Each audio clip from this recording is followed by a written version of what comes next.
आओ बच्चों, जल्दी से अपन इस सारणिक नाम के पाठ का रिवीजन करते हैं और इसमें सबसे पहले देखते हैं कि आखिर सारणिक होता क्या है। सारणिक वास्तव में मैट्रिक्स का ही एक रूप है। जिस प्रकार से मैट्रिक्स में पंक्तियां होती हैं, स्तंभ होते हैं, अवयव होते हैं, उसी प्रकार से सारणिक में भी होते हैं। मैट्रिक्स से ही सारणिक बनते हैं, लेकिन कुछ मैट्रिक्स से, वर्ग मैट्रिक्स से ही अपन संगत सारणिक बना सकते हैं। यहां पर 1/1 क्रम का मैट्रिक्स हो, 2/2 क्रम का मैट्रिक्स हो, 3/3 क्रम का मैट्रिक्स हो, उन्हीं के संगत अपन सारणिक बनाएंगे। मैट्रिक्स और सारणिक में अंतर ये होता है कि मैट्रिक्स को हल करने पर आपको एक मैट्रिक्स प्राप्त होगा, लेकिन सारणिक को हल करने पर आपको एक मान प्राप्त होगा। बाकी सब कैसा है? मैट्रिक्स जैसा ही है।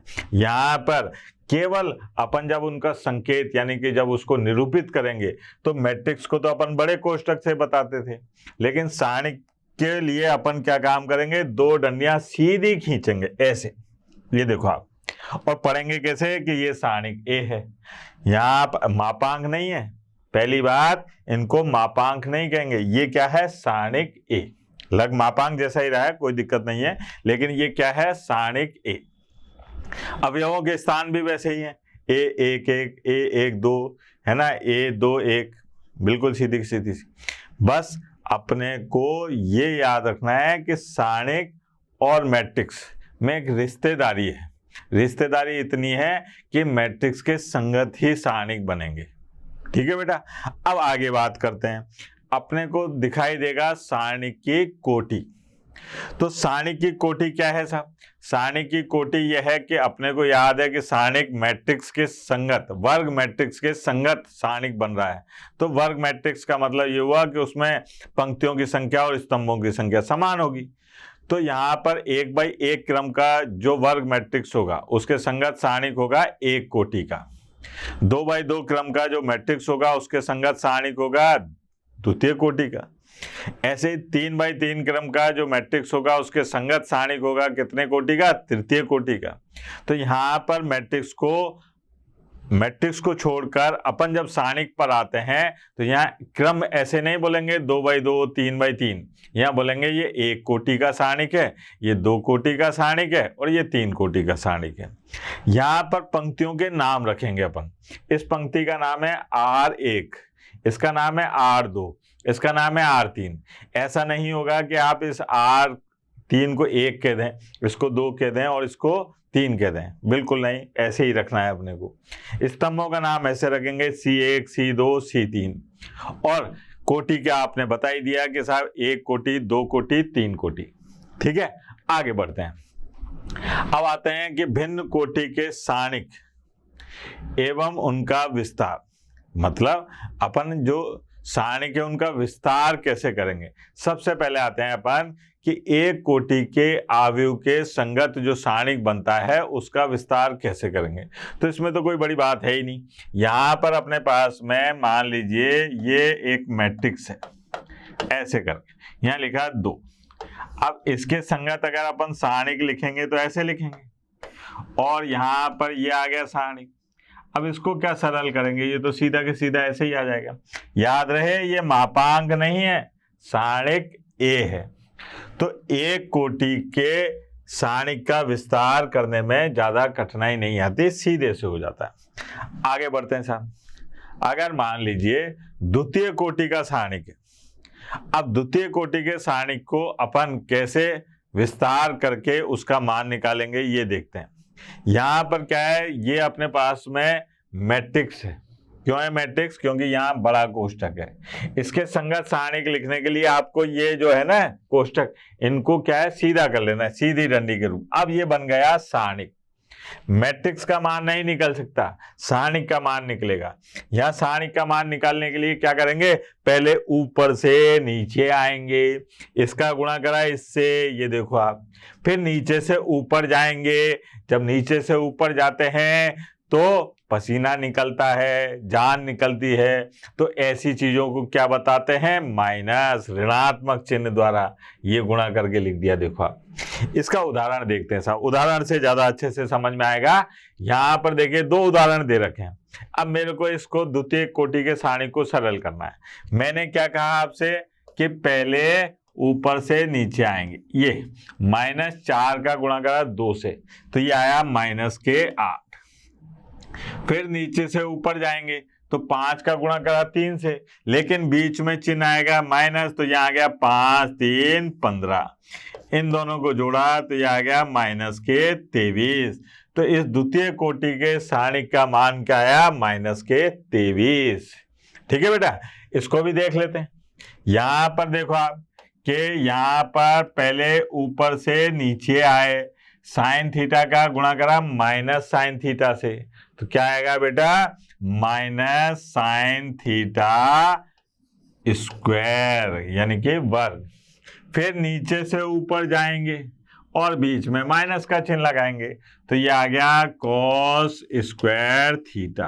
अरे माइनस कॉमन आ रहा है और यहाँ बच रहा है sine square theta plus cos square theta, और ये क्या होता है? ये तो 1 होता है, तो ये आ गया -1। ये द्वितीय कोटि के सारणिक को सरल करने का तरीका हो गया। अब आते हैं अपन तृतीय कोटि के सारणिक को सरल करने के लिए। तृतीय कोटि के सारणिक को सरल करने के लिए पहले आप ये तृतीय कोटि के सारणिक को देखो। अब जैसे द्वितीय कोटि के चिन्ह की बात करें, द्वितीय कोटि के सारणिक के जो अवयव होंगे उनके चिन्ह ऐसे होते हैं प्लस माइनस माइनस प्लस। अगर तृतीय कोटि का सारणिक होगा तो उसके अवयवों के चिन्ह कैसे होंगे? देखना, plus minus plus minus plus minus plus minus plus. अब बालक के साथ ऐसे कैसे याद करेंगे हम? तो आपको याद है कि इसके अंदर जो अवयव है उसका रूप है AIJ। ठीक है, अब यहाँ पर अपने पास में ये है कि अगर I प्लस J जो है ये सम संख्या है। कैसी है? सम संख्या है। तो ऐसी स्थिति में जो उसके अवयव है उस स्थान का जो चिन्ह होगा वो कैसा होगा? प्लस का होगा। और साहब I प्लस J अगर विषम संख्या है, कैसी संख्या है बेटा? विषम संख्या है, तो ऐसी स्थिति में उस अवयव का जो स्थान है उसका जो चिन्ह होगा वो कैसा होगा? ऋणात्मक होगा। इसमें क्या होता है? तृतीय कोटि के सारणिक के अंदर आप प्रत्येक पंक्ति और प्रत्येक स्तंभ के सहारे इस सारणिक का मान निकाल सकते हैं।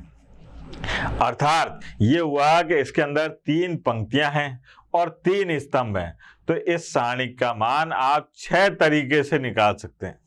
और 6 तरीके से निकालेंगे, और सबसे बड़ी बात यह है कि 6 तरीके से मान समान आएगा। चाहे आप पंक्ति 1 के सहारे विस्तार करें, चाहे 2 के सहारे करें, चाहे 3 के सहारे करें, चाहे स्तंभ 1 के सहारे करें, चाहे स्तंभ 2 के सहारे करें, चाहे स्तंभ 3 के सहारे करें।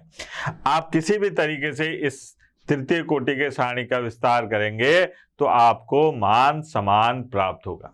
एक उदाहरण से समझते हैं अपन कि यहाँ पर पहले ये अवयव दे रखा है, एक मैट्रिक्स है, इसके संगत अपन एक सारणिक बनाएंगे तृतीय कोटि का और उसका विस्तार करेंगे या उसका मान निकालेंगे किसके सहारे? पंक्ति R1 के सहारे। ठीक है, ये देखिए आप, पहले अपन ने क्या काम करा? इसके संगत सारणिक लिखा था, संगत सारणिक, और इस सारणिक का अपन ने क्या काम करा? नाम भी दे दिया, सारणिक A। और देखो आप, ये सीधे डंडे खींच दिए, ये तो क्या है? मैट्रिक्स है अभी, तो यहाँ आ गया 4 3 2 और 6 माइनस 1 7 और 1 5 2, ये हो गया साहब। अब इसको सरल करने का तरीका ये रहता है कि आप पंक्ति R1 के सहारे सरल कर रहे हैं, तो ये R1 ये है। अब इनके जो अवयव हैं, इनके जो चिन्ह थे वो यहाँ ऊपर लिख देते हैं ऐसे, प्लस, ये माइनस और ये प्लस। कहाँ से लिख रहा हूं मैं? आपको याद है ना, ये लिखा था plus minus plus minus plus minus plus minus plus, ये यहां से लिखा था। तो सबसे पहले मैंने लिखा प्लस का 4। अब इस पंक्ति को छुपा दिया, इस स्तंभ को छुपा दिया, तो यहां पर एक द्वितीय कोटि का सारणिक बचा। कौन सा? -1 5 7 2। फिर मैंने इस 3 को लिया, लेकिन इस अवयव का जो स्थान है उसका चिन्ह क्या है? ऋणात्मक, तो यहाँ लिखा मैंने -3। अब इस पंक्ति को छुपा दिया, इस स्तंभ को छुपा दिया। अब अपने पास में एक द्वितीय कोटि का सारणिक बचा, वो क्या है 6 1 7 2। फिर मैंने अवयव 2 को लिया, इसके स्थान का चिन्ह था प्लस, तो यह आ गया सा। इसको छुपा दिया, इसको छुपा दिया, तो यह आ गया 6 1 -1 5। अब इसको सरल करना तो आता है, द्वितीय कोटि के सारणिक को सरल करना तो आता है ना बेटा। तो देखो अब ये 4 यहाँ आ गया अपने पास में -2 -35, फिर -3 ये आ गया अपने पास में 12 और -7, फिर ये हो गया +2, यहाँ आ गया 30 और ये क्या आ गया प्लस का 1। ठीक है बेटा। अब यहाँ पर देखिए आप, ये हो गया -37, -37 का अगर अपन 4 से गुणा करेंगे, ठीक है, तो कितना आएगा -148। ठीक है, 12 में से 7 गए, 12 में से 7 गए तो 5 बचे और ये आ गया -15। ठीक है, और 30 और 1 31, 31 का 2 से गुणा करा तो ये आ गया 62।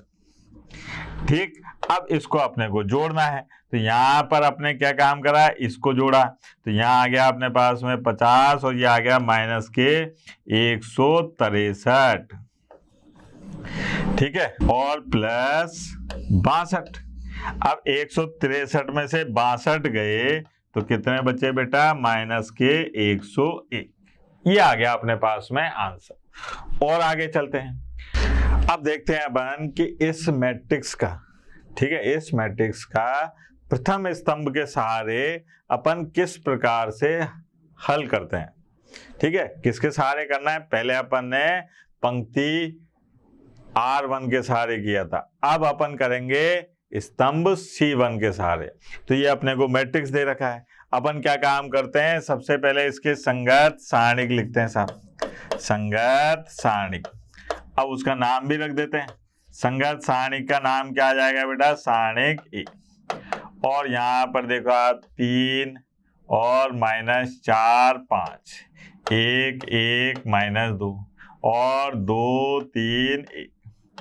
अब जो स्तंभ था, पहला स्तंभ, इसके चिन्ह क्या थे अवयवों के, देखो आप, या था प्लस माइनस प्लस, ऐसे। अब इसको विस्तार करने गया तो पहले अवयव 3 लिया, 3 का चिन्ह प्लस का है, तो इस पंक्ति को छुपाया, इस स्तंभ को छुपाया, और जो बचा वो द्वितीय कोटि का सारणिक यहाँ लिख लिया, 1 3 -2 1। फिर आया अवयव -1 पर, ये चिन्ह जो है मैंने लिखे हैं बचाने के लिए, कहीं आप ऐसा मत सोचना कि ये संख्याएं ऐसी हैं। -1, अब मैंने इस पंक्ति को छुपाया, इस स्तंभ को छुपाया, तो यहाँ आ गया -4 3 5 1।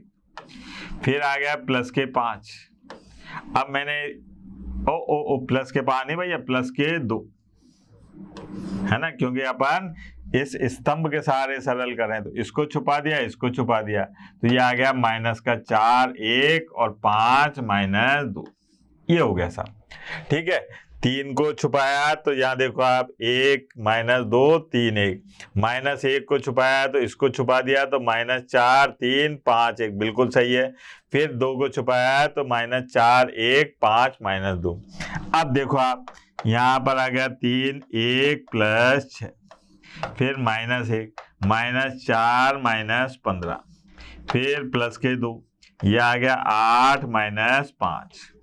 अब यहाँ देखो आप 7 3 21, फिर यहाँ आ गया 19 -19 + 19। ठीक है बेटा, 8 में से 5 गए, 3 और 2 6, तो ये आ गया 20 30 30 और ये 40 40 और 6 46। ये आ गया साहब। तो ये अपने पास में प्रथम स्तंभ के सहारे अपन ने इसका विस्तार कर लिया, सारणिक का मान निकाल लिया। आगे बढ़ते हैं, अब बात करते हैं निर्देशांक ज्यामिति के अंदर सारणिकों का अनुप्रयोग। अब निर्देशांक ज्यामिति के अंदर सबसे पहला उपयोग होता है त्रिभुज का क्षेत्रफल निकालने में। त्रिभुज का क्षेत्रफल निकालने में कैसे, कि आपको एक त्रिभुज दे रखा है ABC, उसके निर्देशांक भी दे रखे हैं और अपने को क्षेत्रफल निकालना है उसका। तो देखिए आप, यहाँ पर एक त्रिभुज है जिसके शीर्ष हैं ABC और उसके निर्देशांक दे रखे हैं। तो आप क्या काम करेंगे कि तरकीब नंबर 13 आइटम नंबर 14 लगा देंगे, त्रिभुज ABC का क्षेत्रफल। ठीक है, ये आ गया साहब क्षेत्रफल। आपको याद है मैट्रिक्स में अपन ने पढ़ा था कि अपन बिंदु को मैट्रिक्स के रूप में लिख सकते हैं, तो यहाँ पर इन बिंदुओं को अपन जमाते हैं सारणिक के रूप में। कैसे लिखेंगे देखो आप, पहले तो हर त्रिभुज के क्षेत्रफल में 1/2 आएगा, फिर यहाँ लिखेंगे x1 y1, x2 y2 और x3 y3 और यहाँ लिख देंगे 1 1 1। बहुत ही आसान काम है। अब इस सारणिक को सरल करना तो अपने को आता है। इस सारणिक को सरल करने पर आपको त्रिभुज ABC का क्षेत्रफल प्राप्त होगा। एक उदाहरण के माध्यम से अपन क्या काम करते हैं, त्रिभुज का क्षेत्रफल निकाल के देखते हैं। यहाँ पर एक त्रिभुज दे रखा है ABC और इसके निर्देशांक दे रखे हैं -8, -2, -4, -6 और -1, 5। यहाँ पर त्रिभुज ABC ये ऐसे कर दिया साहब, नाम रख लो इसका, ये है A जिसके निर्देशांक क्या है -8, -2 और B ये है -4, -6 और C ये है -1, 5। अब अपन यहाँ पर त्रिभुज ABC का क्षेत्रफल निकालते हैं। ठीक है बेटा, त्रिभुज ABC का क्षेत्रफल 1/2। अब यहाँ पर इन निर्देशांकों को रखते हैं, तो ये आ गया -8, -2, फिर यहाँ पर आ गया -4, -6 और -1 और 5 और 1 1 1, ये आ गया सर। अब इसको सरल करना है अपने को, तो 1/2 तो आगे रखा। अब यहाँ याद है ना, प्लस माइनस प्लस, ये अवयवों के चिन्ह है, ना कि अवयव के चिन्ह है। अवयवों के जो स्थान है उनके चिन्ह है। तो यहाँ पर सबसे पहले लिया मैंने किसको, -8 को। तो अब इसके संगत जो सारणिक बनेगा वो देखो आप, इसको छुपा दिया, इसको छुपा दिया, तो यहाँ आया अपने पास में -6 का गुणा करा 1 से -6, 5 का गुणा करा तो ये आ गया -5। फिर यहाँ पर ये माइनस और माइनस हो गए +2 और साहब इसको छुपा दिया, इसको छुपा दिया, तो -4 का गुणा करा 1 से तो -4 और ये आ गया अपने पास में +1। ठीक है बेटा, फिर आ गया अपने पास +1। अब अपन ने इसको छुपा दिया, इसको छुपा दिया, तो यहाँ आ गया -20 और साहब ये आ गया +6। ठीक बेटा, ये सरल कर लिया साहब। अब 1/2, यहाँ पर क्या है -11 और इससे गुणा हुए तो कितने हो गए, ये देखो आप +88, यहाँ -3 और ये आ गया -6। फिर यहाँ पर देखा -14, 1 से गुणा करा तो ये -14, ये आ गया। अब साहब -14 और -6 हो गए -20, 1/2 और साहब 88 में से आपने 20 को घटाया तो अपने पास में कितना बचेगा बेटा, यहाँ पर बचेगा 68 और 68 का 2 से भाग लगाया तो यहाँ पर क्या हो जाएगा अपने पास में 34 और क्षेत्रफल है इसलिए अपने को यहाँ क्या लिखना पड़ेगा, वर्ग इकाई। अच्छा, एक बात और ध्यान रखनी है कि इस सारणिक का मान अगर ऋणात्मक आ जाता तो क्षेत्रफल होने के कारण आप उसको धनात्मक ही लिखेंगे, क्योंकि क्षेत्रफल एक धनात्मक राशि होती है, क्षेत्रफल कभी ऋणात्मक नहीं आएगा। अगर यहाँ गलती से ऋणात्मक आ जाए तो आप आंसर में उसको धनात्मक करके ही लिखेंगे। ठीक है बेटा, आगे बढ़ते हैं। अब आते हैं 3 बिंदुओं के संरेख होने का प्रतिबंध। 3 बिंदु संरेख होंगे, संरेख मतलब एक ही रेखा पर स्थित होंगे। तो एक ही रेखा पर स्थित होने का मतलब यह है कि उन 3 बिंदुओं से त्रिभुज नहीं बनेगा। त्रिभुज नहीं बनेगा तो उस त्रिभुज का क्षेत्रफल क्या होगा, 0। तो अगर 3 बिंदु दे रखे हैं और उनसे बनने वाले त्रिभुज का क्षेत्रफल अगर 0 आता है तो अपन कहेंगे कि ये तीनों बिंदु कैसे हैं, संरेख हैं।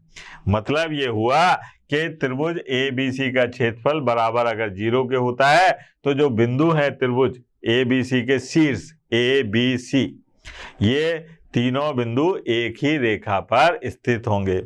अब इससे संबंधित प्रश्न कैसे बनेगा, देखो आप कि यदि बिंदु 2, -3, लैम्डा, -1 और 0, 4 संरेखीय हैं, संरेखीय मतलब एक ही रेखा में है, तो लैम्डा का मान ज्ञात कीजिए। अब यहां पर क्या हुआ कि सबसे पहले अपन ने लिखा कि भैया दिया है, क्या दिया है कि साहब बिंदु दे रखा है, बिंदु ए कितना है 2, -3, बिंदु बी कितना है बेटा लैम्डा, -1 और बिंदु सी कितना है 0, 4। अब और क्या दे रखा है प्रश्नानुसार, देखना प्रश्नानुसार त्रिभुज ABC का क्षेत्रफल क्या होगा बेटा 0। अब क्यों होगा 0? क्योंकि अपने को पता है कि चूंकि बिंदु ABC संरेखीय हैं। कैसे हैं? संरेखीय हैं। अब चूंकि ये संरेखीय है तो त्रिभुज ABC का क्षेत्रफल 0 आ गया। अब 1/2 यहां पर देखो आप, ये 2 -3 लैम्डा -1 और 0, 4 1 1 1 बराबर 0। ये 1/2 इधर चला गया तो ये आ गया अपने पास में 2 -3 1 लैम्डा -1 1 और 0, 4 1। अब इसको अपन सरल कर लेते हैं, बराबर 0। अब सरल कैसे करेंगे साहब? वही प्लस माइनस प्लस, पहले 2 को पकड़ा, अब क्या है इसको छुपा दिया, इसको छुपा दिया तो ये आया -1 -4। ठीक है बेटा। फिर माइनस माइनस ये हो गए +3। अब क्या करा, इसको छुपा दिया और इसको छुपा दिया, तो जब इन दोनों को छुपाया तो अपने पास में क्या बचा, देखो आप लैम्डा और ये आ गया -0। ठीक है। फिर आया अपन +1, यहां पर देखो आप ये आ गया 4 लैम्डा, है ना, ये इसको छुपाया इसको छुपा दिया तो 4 लैम्डा और -0 और बराबर 0। अब जरा देखें ये कितना हो गया बेटा -10 प्लस ये हो गया 3 लैम्डा और ये हो गया अपने पास में 4 लैम्डा, तो ये आ गया अपने पास में 7 लैम्डा बराबर 10। तो लैम्डा का मान आ गया 10/7। इस प्रकार से संरेखीय होने के प्रतिबंध का फायदा उठाकर लैम्डा का मान निकाला जा सकता है। ठीक है बेटा, आगे बढ़ते हैं। अगर दो बिंदुओं से होकर जाने वाली रेखा का समीकरण बताना, दो बिंदुओं से होकर जाने वाली रेखा का समीकरण, तो इसका मतलब ये हुआ कि भैया अपन को ये बताना है कि दो बिंदु हैं, ये एक है ए और एक है बी। ठीक है। अब इनसे जाने वाली रेखा का समीकरण बताना है, तो आप कैसे बताओगे कि यहाँ पर दो बिंदु दे रखे हैं x1, y1 और बी बिंदु दे रखा है x2, y2। ठीक है। और इस रेखा का समीकरण ज्ञात करना है, तो इस पर एक व्यापक बिंदु मान लो, ठीक है, P, जिसके निर्देशांक क्या हो x, y। ये आ गया सर। अब अपने को याद है कि भैया ये तो तीनों एक ही रेखा पर हैं, तो एक ही रेखा पर हैं तो इनसे बनने वाले त्रिभुज का क्षेत्रफल जो है वो 0 होगा, है ना। अब 0 होगा तो अपन ने क्या काम करा कि त्रिभुज ABC का क्षेत्रफल जो है वो क्या बता दिया, 0 बता दिया, क्षेत्रफल और बराबर 0। फिर यहाँ पे लिखा 1/2 और ये आया x1, y1, x2, y2 और ये व्यापक बिंदु x और y 1 1 1 बराबर 0। ठीक है। अब इसको इधर ले जाओ तो ये आ गया अपने पास में x1, y1 1, x2, y2 1 और x और y और 1, ये आ गया। अब इसको हल करने पर अपने को दो बिंदुओं से जाने वाली रेखा का समीकरण ज्ञात हो जाएगा। नहीं आई समझ में बात, तो एक उदाहरण देखते हैं बेटा। यहाँ पर दो बिंदु दे रखे हैं, कौन कौन से, 0,2 और 5,3। इनसे जाने वाली रेखा का समीकरण निकालते हैं। तो देखो आप यहाँ पर ये बिंदु ये है अपने पास में बिंदु A, ये है 0,2 और बिंदु B ये है अपने पास में 5,3। अब इस पर एक बिंदु मान लिया अपन ने व्यापक बिंदु x, y। अब चूंकि चूंकि ए पी और बी जो है कैसे बिंदु हैं, संरेखीय हैं। देखो आपको दिखाई दे रहा है ना भैया, एक ही रेखा पर हैं। तो इसका मतलब ये हुआ कि त्रिभुज ए पी बी का जो क्षेत्रफल होगा वो कैसा होगा मेरे लाल, वो होगा बराबर 0 के।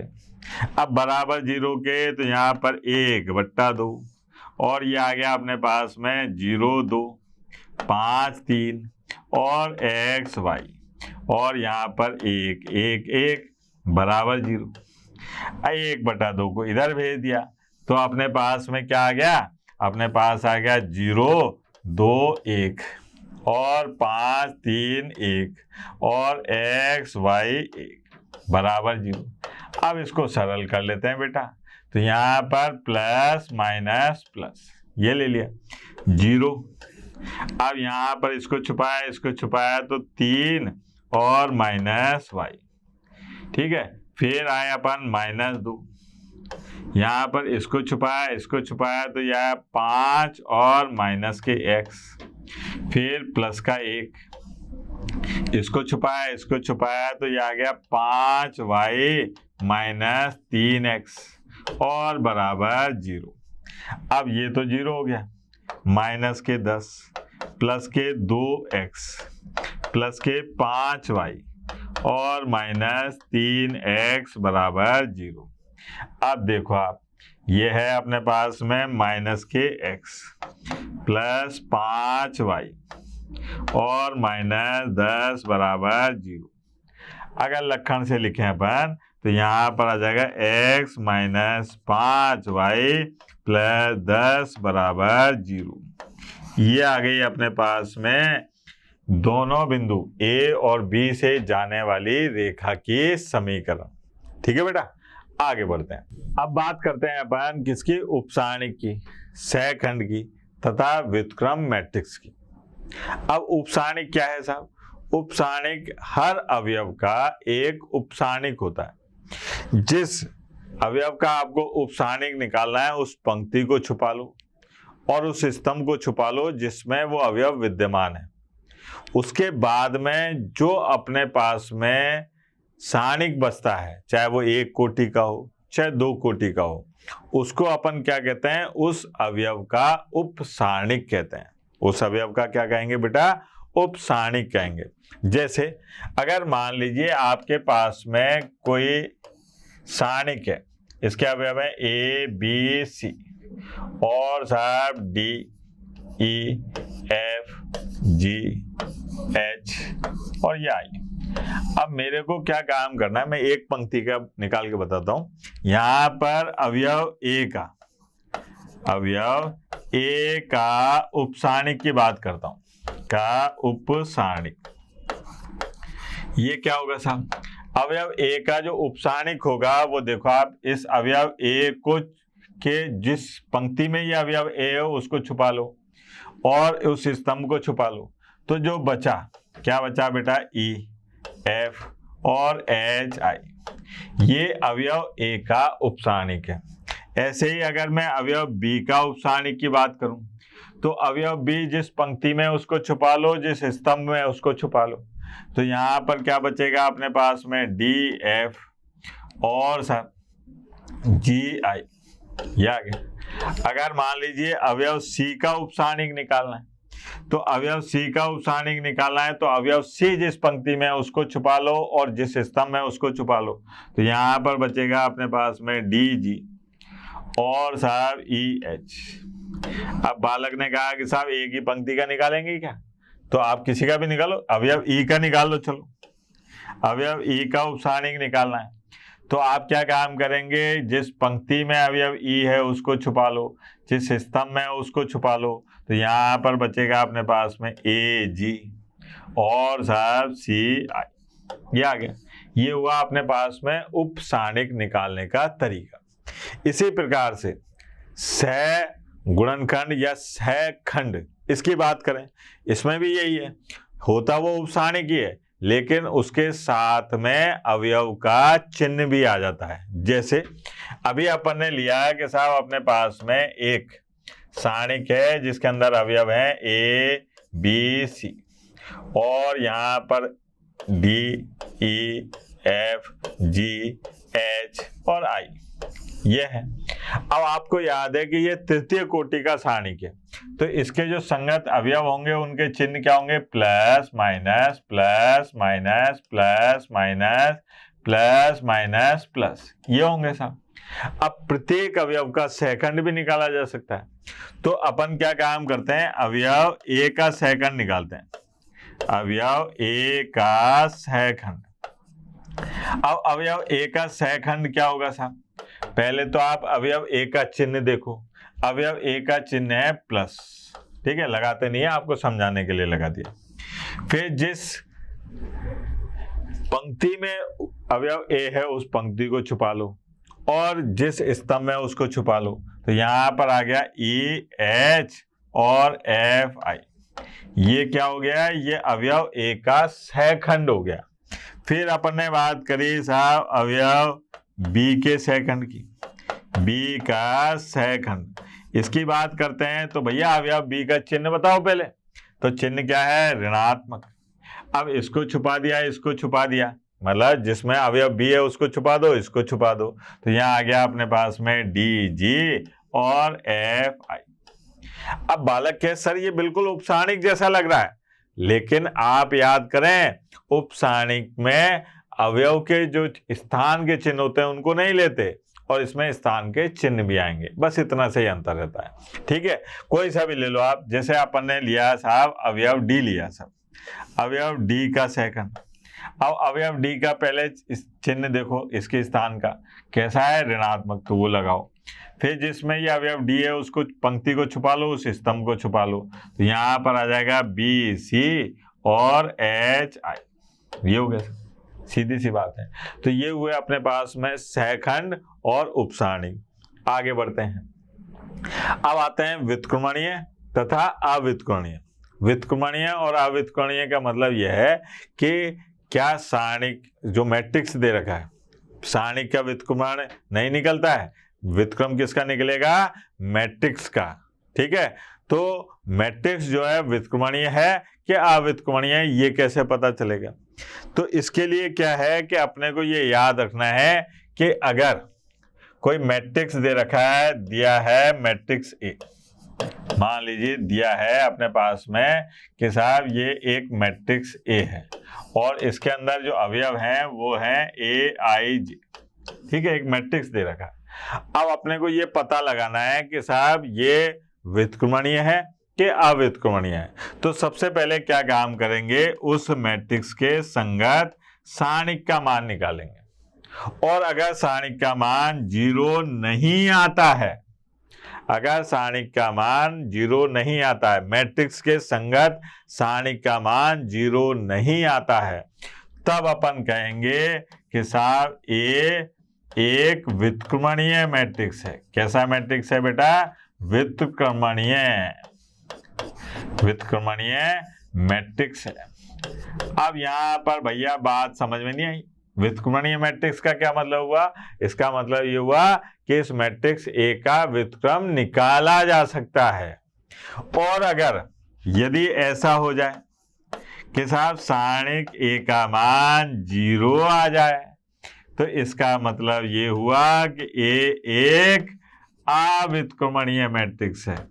अव्युत्क्रमणीय का मतलब कि इसका व्युत्क्रम नहीं निकाला जा सकता। ठीक है, ये एक अव्युत्क्रमणीय मैट्रिक्स है, सीधी सी बात। ठीक है बेटा, आगे बढ़ते हैं। अब बात करते हैं अपन आव्यूह के सहखंड के बारे में, यानी कि मैट्रिक्स का सेकंड मैट्रिक्स, जिसको अपन सहखंडज मैट्रिक्स भी कहेंगे। सहखंडज मैट्रिक्स के लिए आपको क्या काम करना होगा पहले ये बताते हैं।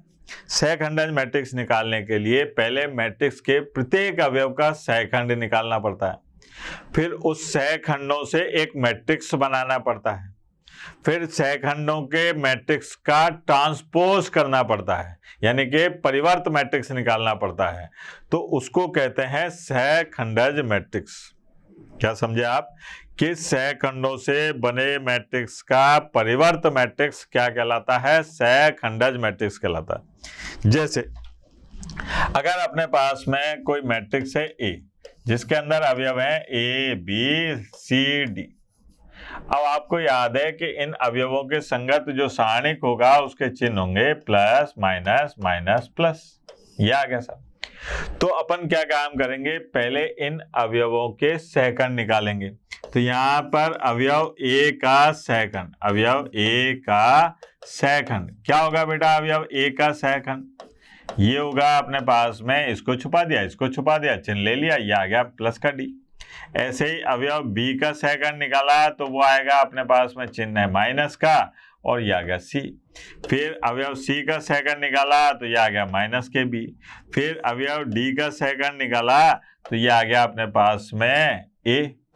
ठीक है, ये आ गया सब।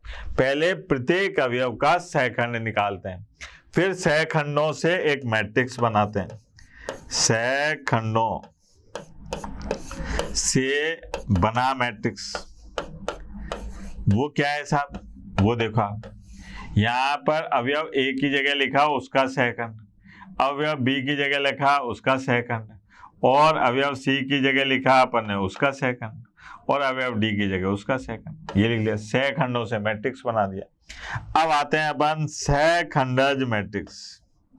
सहखंडज मैट्रिक्स, इसमें क्या काम करेंगे साहब, सहखंडज मैट्रिक्स इसको अपन ऐसे भी लिखेंगे एड जॉइंट ए, है ना।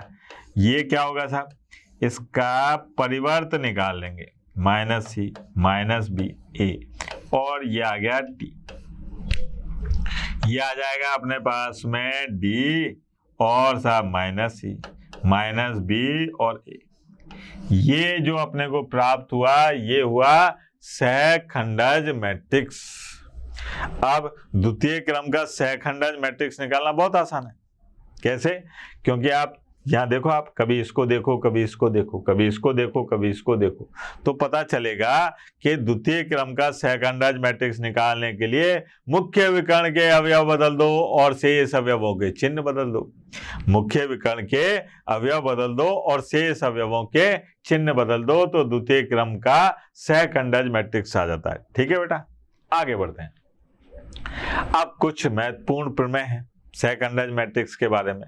प्रमेय नंबर 1 कि अगर आप किसी मैट्रिक्स का उसके सहखंडज से गुणा करें या सहखंडज मैट्रिक्स का उसके मैट्रिक्स से गुणा करें तो इनका जो मान आएगा वो सारणिक ए, मतलब उस मैट्रिक्स के संगत जो सारणिक का मान है उसके बराबर आएगा। ठीक है बेटा, आगे बात करते हैं। अगर ए और बी दोनों एक ही कोटि के व्युत्क्रमणीय मैट्रिक्स हैं, यानी कि ऐसे मैट्रिक्स हैं जिनका व्युत्क्रम निकाला जा सकता है, तो ऐसी स्थिति में a गुणा बी करो तथा b गुणा a करो तो a गुणा b और b गुणा a करने पर उसी कोटि के आपको व्युत्क्रमणीय मैट्रिक्स प्राप्त हो जाएंगे। तीसरे प्रमेय के बारे में देखते हैं अपन कि आव्यूह के गुणनफल का सारणिक उनके क्रम से सारणिकों के गुणनफल के बराबर होता है। मतलब कि अगर आप ये काम करें कि साहब दो सारणिक लिए ए और बी, पहले आपने क्या काम करा कि मैट्रिक्स ए और मैट्रिक्स बी का गुणा करा, फिर उसके संगत एक सारणिक बनाया और उस सारणिक का मान निकाला। पहला तरीका ये। दूसरा तरीका कि आपके पास जो मैट्रिक्स ए है उसके संगत सारणिक बनाया, उसका मान निकाला, फिर दूसरे मैट्रिक्स बी के संगत सारणिक बनाया और उसका मान निकाला और दोनों का गुणा करा तो ये दोनों कैसे होंगे, बराबर होंगे। बस शर्त ये है कि सारणिक ए और सारणिक बी जिन मैट्रिक्स से लिए जा रहे हैं उन दोनों मैट्रिक्सों का क्रम समान होना चाहिए। ठीक है बेटा, आगे बढ़ते हैं। अब अपन बात करते हैं सहखंडज मैट्रिक्स के गुण के बारे में। सहखंडज मैट्रिक्स के गुण क्या होते हैं बेटा कि आप किसी सहखंडज मैट्रिक्स के संगत सारणिक का मान निकालो और जो मैट्रिक्स ए था उसके सारणिक का मान निकालो, ये दोनों बराबर होंगे, लेकिन कब, सारणिक का जो मान है उसकी घात क्या काम करो आप, कोटि -1 कर दो। ठीक है, ऐसे ही किसी ट्रांसपोज मैट्रिक्स कोई मैट्रिक्स है उसका परिवर्त मैट्रिक्स निकालो, उसका सहखंडज निकालो, या फिर सहखंडज मैट्रिक्स निकाल के उसका ट्रांसपोज कर दो, बात एक ही है। अगर आप दो मैट्रिक्सों का गुणा करके उसका सहखंडज मैट्रिक्स निकालते हैं या फिर दो मैट्रिक्सों का सहखंडज मैट्रिक्स निकाल के गुणा करते हैं तो वो बराबर आएगा। यहां पर सहखंडज मैट्रिक्स का सहखंडज निकालते हैं तो वो मान जो आएगा वो बराबर आएगा किसके, जो सारणिक का मान है उसकी पावर क्या कर दो, कोटि -2, और फिर उसका गुणा करो किससे, उस मैट्रिक्स से, तो जो मान आएगा वो इसके बराबर आ जाएगा। ठीक है बेटा। अब बात करते हैं कि अगर आप किसी मैट्रिक्स के अचर से गुणा करके उसका सहखंडज मैट्रिक्स निकालते हैं तो वो बराबर आएगा k⁻n−1 एडजॉइंट मैट्रिक्स A के। और ऐसे ही अगर आप किसी मैट्रिक्स का एडजॉइंट मैट्रिक्स निकालते हैं फिर उसका एडजॉइंट मैट्रिक्स निकालते हैं तो उसका मान आता है सारणिक A और कोटि -1/2 के। ठीक है, ये कुछ एक महत्वपूर्ण परिणाम है जो आपको याद रखने पड़ते हैं। अब आगे बात करते हैं कि आव्यूह का व्युत्क्रम। किसी भी मैट्रिक्स का अगर व्युत्क्रम निकालना है तो कैसे निकालेंगे, तो उसका एक सूत्र है साहब। सूत्र क्या है कि साहब A इनवर्स यानी कि A का व्युत्क्रम ये बराबर होता है एडजॉइंट A और बटे में सारणिक A। ये है साहब एडजॉइंट A और बटे में सारणिक A। इसको तो कहेंगे अपन A का व्युत्क्रम। A का क्या है, ये व्युत्क्रम। ठीक है, और ये एडजॉइंट A, इसका मतलब क्या है बेटा, इसका मतलब है सहखंडज मैट्रिक्स, जो अभी अपन ने सीखा सहखंडज मैट्रिक्स। ठीक है, और यहाँ पर ये जो है ये क्या है, सारणिक A का मान। अब ये आपने देखा ना सारणिक A का मान, जो मैट्रिक्स दे रखा है उसके संगत सारणिक का मान। आपने पढ़ा कि जब सारणिक A का मान 0 नहीं होगा तो मैट्रिक्स जो है वो कैसा होगा, व्युत्क्रमणीय मैट्रिक्स, यानी कि उसका व्युत्क्रम निकाला जा सकता होगा। लेकिन अगर इसका मान 0 आ जाए तो बटे में जब 0 आ जाता है तो वो इनफाइनाइट हो जाता है, अनंत हो जाता है, मान नहीं निकाला जा सकता। तो इसलिए क्या कहा जाता है कि अगर इसका मान 0 नहीं है तो इनवर्स निकालेंगे, और अगर 0 है तो इनवर्स नहीं निकालेंगे, यानी कि व्युत्क्रम नहीं निकालेंगे। ठीक है बेटा, आगे बढ़ते हैं। आव्यूह के व्युत्क्रम के गुण, जो अपन व्युत्क्रम मैट्रिक्स निकालते हैं उसके गुण क्या होंगे साहब। अगर आप किसी मैट्रिक्स का इनवर्स निकाल के फिर इनवर्स करते हैं तो वो मैट्रिक्स के बराबर आएगा, सीधी सी बात है। अगर दो मैट्रिक्सों का गुणा करके उसका इनवर्स निकालते हैं तो वो बराबर होता है किसके, दूसरे वाले मैट्रिक्स के इनवर्स के। गुणा करो आप पहले वाले मैट्रिक्स के इनवर्स के, है ना, इनवर्स मतलब व्युत्क्रम के। अब यहाँ पर अगर किसी मैट्रिक्स के परिवर्त मैट्रिक्स का व्युत्क्रम निकालो या किसी मैट्रिक्स के व्युत्क्रम का परिवर्त निकालो, दोनों बराबर आएंगे। अगर आप किसी व्युत्क्रम मैट्रिक्स निकालते हैं, किसी मैट्रिक्स का व्युत्क्रम मैट्रिक्स निकालते हैं और उसके सारणिक का मान निकालते हैं तो वो बराबर आएगा उस पहले मैट्रिक्स का मान निकालो, ठीक है, और जो सारणिक का मान आता है उसके व्युत्क्रम के बराबर आ जाएगा। ठीक है, अगर किसी मैट्रिक्स का उसके व्युत्क्रम मैट्रिक्स से गुणा करते हैं या व्युत्क्रम मैट्रिक्स का उस मैट्रिक्स से गुणा करते हैं तो अपने पास में I यानी कि तत्समक मैट्रिक्स प्राप्त होता है। ठीक है, अगर आप किसी मैट्रिक्स से K का गुणा करके उसका इनवर्स निकालते हैं तो बराबर आता है 1/K और व्युत्क्रम मैट्रिक्स के गुणनफल के, जहां पर K जो है वो बराबर नहीं होना चाहिए किसके, 0 के।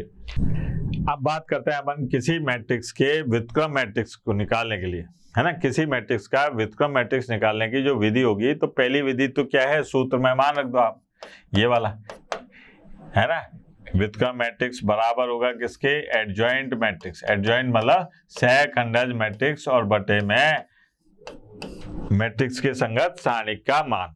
अब इसके लिए क्या काम करना होता है अपने को, पहले तो सारणिक का मान निकालो, जो भी मैट्रिक्स दे रखा है उसके संगत सारणिक का मान निकालो। अगर वो 0 आ जाता है तो खेल खत्म, फिर तो काय का व्युत्क्रम मैट्रिक्स, और 0 नहीं आता है तो कार्यक्रम को आगे बढ़ाते हैं।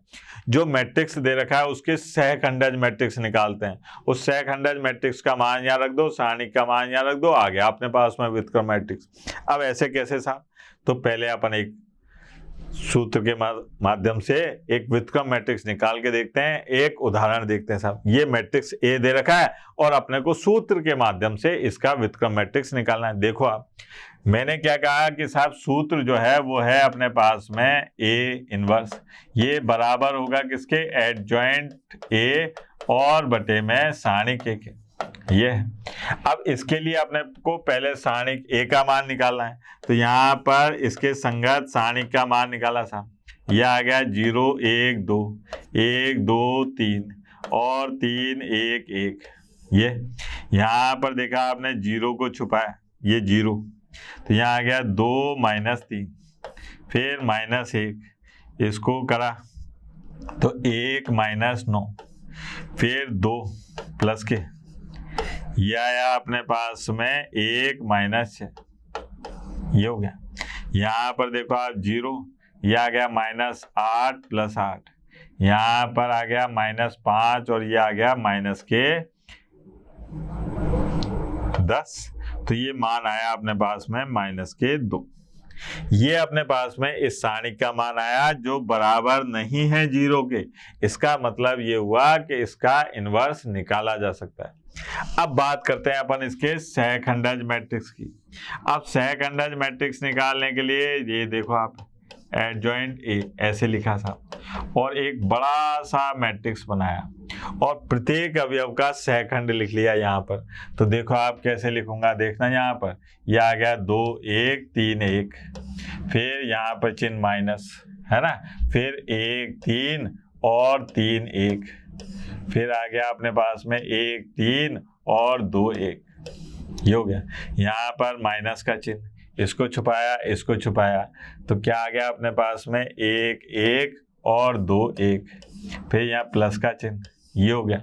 तो यहाँ पर अपने को क्या है, इसको छुपाया इसको छुपाया, 0 3 और 2 1, फिर यहाँ पर आ गया अपने पास में 0 3 और 1 1, इसके साथ में ऋणात्मक चिन्ह। फिर यहाँ पर देखो आप, इसको छुपाया तो ये आ गया 1 2 और 2 3, फिर ऋणात्मक चिन्ह। फिर इसको देखो आप, यहाँ आ गया अपने पास में 0 1 और 2 3, फिर यहाँ पर आ गया 0 1 1 2 और इसका परिवर्त मैट्रिक्स।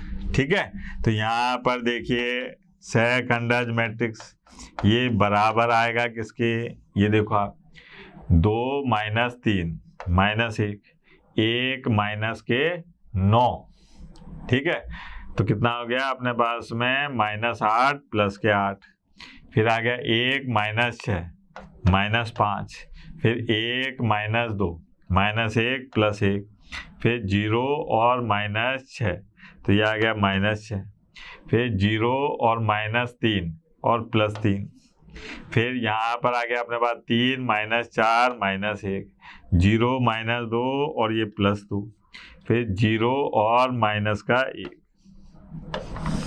ये आ गया 5 है बेटा। ये इसका ट्रांसपोज यानी कि परिवर्त निकाल लिया, ये आ गया अपने पास में -1 8 -5 1 -6 3 -1 2 -1, ये आ गया। अब इस सूत्र में मान रख दो, तो यहाँ पर क्या आ गया, ए इनवर्स यानी कि ए का व्युत्क्रम। अब सूत्र में मान रखा तो इसका मान था -2, तो ये आ गया -1/2 और यहाँ पर -1 1 -1 8 -6 2 और -5 3 -1। ये सूत्र के माध्यम से व्युत्क्रम निकालने का तरीका हुआ। दूसरा तरीका क्या होता है साहब?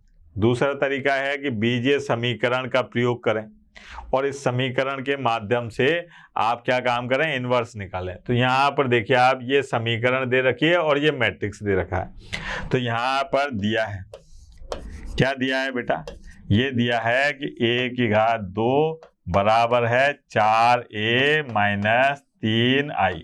ये i क्या है, ये I जो है तत्समक मैट्रिक्स है, कितने क्रम का, 2x2 क्रम का। तो इसको लेके आया मैं इधर, ठीक है, मतलब ये आ गया अपने पास में 4a और -a बराबर, यहाँ पर आ गया 3i, ठीक है बेटा। अब इसमें से मैंने ले लिया एक कॉमन और यहाँ पर आ गया अपने पास में 4i, ठीक है, 4i माइनस a और बराबर के 3i, ये हो गया।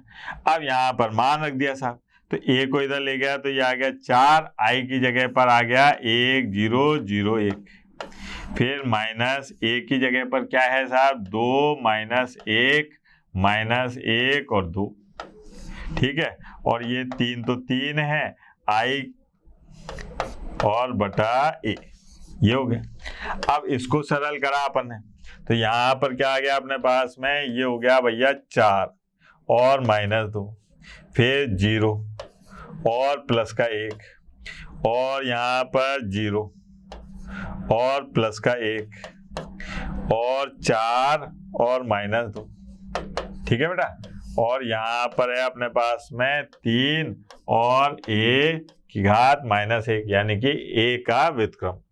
अब यहाँ पर 3 को तो इधर ले आओ, तो ये आ गया a का व्युत्क्रम 1/3 और ये आ गया 2, ठीक है, और 1 और 1 और 2, ठीक है, ये आया साहब। और वैसे देखा जाए अपन ने जो तरकीब बताई थी कि मुख्य विकर्ण के अवयव चेंज कर दिए और शेष अवयवों के चिन्ह बदल दिए और इसका मान आया 4 और -1 3, बिल्कुल सही है साहब। तो समीकरण की मदद से अगर अपने को व्युत्क्रम मैट्रिक्स निकालना है तो आप इस प्रकार से निकाल सकते हैं। आगे बढ़िए। अब अपन क्या काम करते हैं, सारणिकों तथा आव्यूह यानी कि मैट्रिक्स की मदद से अपन ये बताते हैं कि ये समीकरण निकाय के जो हल हैं वो संगत हैं कि असंगत हैं, मतलब इनके मान ज्ञात किए जा सकते हैं कि नहीं किए जा सकते, किनके, x y z के। तो उसके लिए अपने पास में क्या है, सबसे पहला आता है एक क्रैमर रूल। ये अपने पास में समीकरण निकाय दे रखा है और अपने पास में आया क्रैमर नियम।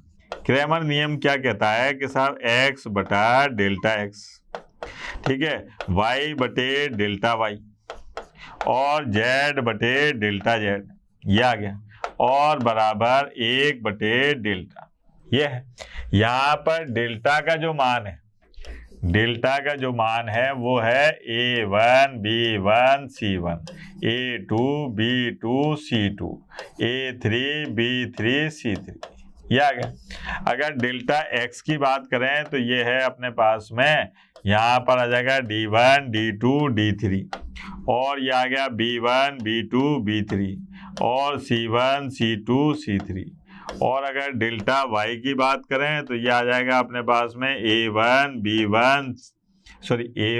a2 और a3, यहाँ आ जाएगा d1 d2 d3 और ये आ गया c1 c2 और c3। अब यहाँ से बात करें डेल्टा z की तो ये आ गया a1 a2 a3 और साहब b1 b2 b3 और यहाँ पर c1 की जगह d1 d2 और d3, ये आया साहब। अगर delta x delta y delta z और डेल्टा के मान निकालने हैं तो ये तरीका रहता है। यहाँ पर ये a1 b1 c1 d1 क्या है, ये गुणांक है x y z के, ये अचर पद है, ठीक है। आगे बढ़ते हैं, बात कर रहे हैं अपन संगत और असंगत की। अब इसमें क्या है, 3 कंडीशन है। पहली स्थिति क्या होगी सर, कि डेल्टा का मान 0 के बराबर ना हो, डेल्टा का मान 0 के बराबर ना हो, ठीक है। तो ऐसी स्थिति में इस समीकरण निकाय के हल क्या होंगे, अद्वितीय होंगे। अद्वितीय होंगे मतलब कि इसके हल प्राप्त होंगे। और अपन ऐसे जब डेल्टा का मान 0 आता है तो ऐसे समीकरण निकाय को अपन क्या कहेंगे कि ये समीकरण निकाय एक संगत समीकरण निकाय है, ठीक है। दूसरी स्थिति क्या होगी साहब, दूसरी स्थिति ये होगी कि डेल्टा का मान 0 हो लेकिन डेल्टा x डेल्टा y और डेल्टा z इनमें से किसी का भी मान 0 ना हो, डेल्टा का मान तो 0 हो, लेकिन delta X, delta Y, delta Z इनमें से किसी का मान 0 ना हो, तो ऐसी स्थिति में समीकरण निकाय के हल प्राप्त नहीं होंगे। और ऐसे समीकरण निकाय को अपन क्या कहेंगे? असंगत समीकरण निकाय कहेंगे। ठीक है। अब तीसरी कंडीशन, तीसरी स्थिति क्या होगी साहब? कि डेल्टा का मान 0 हो और डेल्टा एक्स, डेल्टा वाई और डेल्टा जेड इनमें से कोई एक 0 हो। क्या हो? कोई एक 0 हो, कोई एक 0 हो। तो ऐसी स्थिति में उस समीकरण निकाय के अनंत हल प्राप्त होंगे, क्योंकि भाई 0/0 अनंत आता जाएगा। तो ये 3 स्थितियां होती हैं। इसको अपन जो ये विधि है इसको सारणिक विधि भी कहते हैं। मैट्रिक्स विधि में क्या होगा साहब, वो भी देखते हैं। अब मान लीजिए मैट्रिक्स विधि से आप समीकरण निकाय को हल करते हैं, तो सबसे पहले तो क्या काम करेंगे? इस समीकरण निकाय को आप मैट्रिक्स के रूप में लिखेंगे। मैट्रिक्स के रूप में कैसे? कि साहब यहाँ पर एक मैट्रिक्स बनाया A1 A2 A3 और B1 B2 B3 और C1 C2 C3 और यहाँ पर लिखा अपन ने X Y Z और ये आ गया अपने पास में D1 और D2 और D3, ये आ गया। अब यहाँ पर ये आ गया A X और बराबर B, तो यहाँ से X बराबर क्या लिख लेंगे अपन? A। ये अब यहाँ पर ये याद रखना है कि भूल कर भी B गुणा A इनवर्स नहीं लिखना, यानी कि व्युत्क्रम मैट्रिक्स हमेशा यहाँ आगे आएगा। अब इसके बारे में तो आपको जानकारी है। इसका व्युत्क्रम का मान तो आप कैसे निकाल सकते हैं? पहले उसके संगत मैट्रिक्स का मान निकालो, उसके संगत सारणी का मान निकालो, फिर सेकंडज मैट्रिक्स निकालो, फिर सूत्र में मान रख दो। इनवर्स निकालने का तरीका तो है ना अपने पास में। अब यहाँ पर संगत असंगत कैसे बताएंगे? तो यहाँ पर अगर संगत सारणी का मान 0 आ जाता है, ठीक है, इस मैट्रिक्स के संगत सारणी का मान 0 आ जाता है, तो ऐसी स्थिति में कहेंगे कि साहब ये एक असंगत समीकरण निकाय है। और अगर सारणी का मान 0 नहीं आता है, ठीक है, तो ये एक संगत समीकरण निकाय है। सीधी सी बात है। ठीक है बेटा। अब मैट्रिक्स विधि से अपन समीकरण निकाय का हल करते हैं। और समीकरण निकाय का हल करने के लिए ये देखिए, ये समीकरण निकाय दे रखा है और अपन क्या काम करते हैं? इसको सबसे पहले मैट्रिक्स रूप में लिखते हैं साहब। मैट्रिक्स रूप में लिखने पर अब जब मैट्रिक्स रूप में लिखेंगे तो कैसे आएगा? देखो आप, ये आएगा 2 1 1 1 -2 -3 3 2 4 और यहाँ पर आ गया X Y Z और बराबर में 1 1 5, ये हो गया। इसको लिखा अपन ने A, इसको लिखा X और ये आ गया B। अपने को इस वाले X Y Z का मान निकालना है, तो इसलिए X बराबर A इनवर्स B। अब यहाँ पर मैट्रिक्स A का व्युत्क्रम मैट्रिक्स तब निकाला जा सकता है जब उस सारणी का मान, उस मैट्रिक्स A के संगत सारणी का मान 0 नहीं होना चाहिए। तो सबसे पहले अपन संगत सारणी का मान निकालते हैं। यहाँ पर संगत सारणी का मान आ गया 2 1 1 1 -2 -3 3 2 4।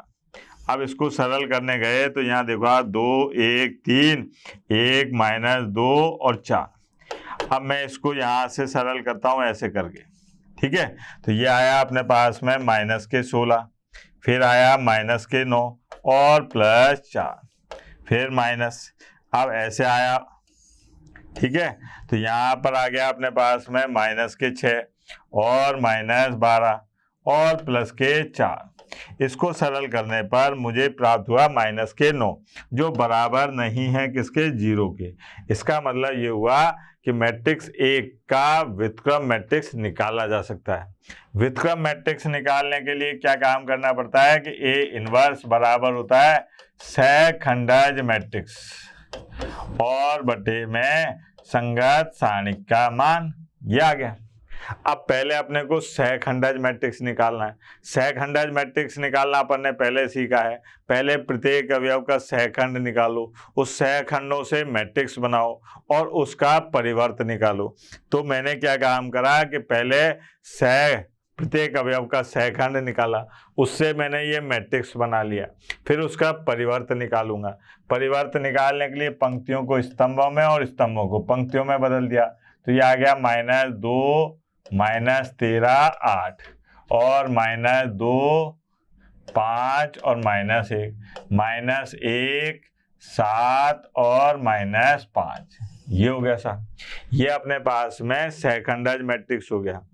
अब यहां पर बात करते हैं अपन कि साहब व्युत्क्रम मैट्रिक्स की। तो ये है -1/9 और यहाँ पर आ गया -2 -2 -1 -13 5 7 8 -1 -5। मैं ऐसा करता हूँ, ये माइनस को अंदर ले जाता हूँ। तो यहाँ पर आ जाएगा 1/9 और ये आ गया 2 2 1 और 13 -5 -7 और -8 1 और 5। ये हो गया। अब अपने को यहाँ पर मान रखना था। ये देखो आप, ये अपने पास में अगर देखें तो x की जगह तो आ गया x y z और साहब इसकी जगह 1/9 और ये है 2 2 1 13 -5 -7 -8 1 5 और b की जगह क्या आएगा 1 1 5। ठीक है बेटा। अब इसको सरल करने गए तो ये आ गया x y z और ये है 1/9। यहाँ देखो आप, ये आ गया 2 + 2 + 5। ठीक है। फिर आया 13 -5 और -35। फिर आया -8 +1 और 25। ठीक है बेटा। अब इसको सरल करा अपन ने तो यहाँ पर आया 1/9। ये हो गया अपने पास में 9। यहाँ पर आ गया -27 और यहाँ पर आ गया अपने पास में 18 प्लस के। अब सरल करेंगे तो ये आ गया अपने पास में x y z और बराबर ये आ गया 1 -3 और 2। तो यहाँ पर x का मान आ गया 1, y का मान आ गया -3 और z का मान आ गया 2। ये मैट्रिक्स विधि से समीकरण निकाय को हल करने का तरीका था।